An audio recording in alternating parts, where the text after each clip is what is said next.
এই মাটির মানুষটা সবসময় নিজেকে পরিষ্কার রাখতে অনেক পছন্দ করত। এজন্য সে সবগুলো মাটিকে তার শরীর থেকে ফেলে দেওয়ার চেষ্টা করত, কিন্তু সেই মাটিগুলো বারবার তার কাছেই ফিরে আসতো, যার ফলে মাটির কারণে তার সাদা ঘরটাও নোংরা হয়ে যেত।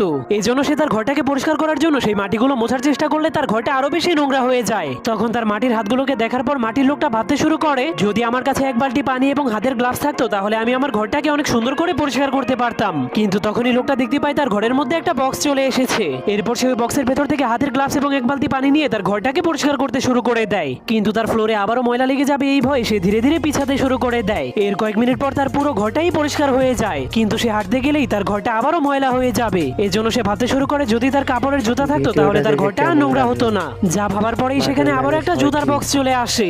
এজন্য মাটির লোকটা তার ঘর নোংরা হয়ে যাওয়ার ভয়ে সেই কাপড়ের উপর দিয়েই হাঁটতে শুরু করে দেয়, কিন্তু তখনই ব্যালেন্স হারিয়ে ফেলার কারণে সে নিচে পড়ে যায়। এরপর সে উঠার চেষ্টা করলে দেখতে পায় তার ঘরটা আবারও নোংরা হয়ে গিয়েছে। এজন্য সে অনেক রেগে যায়।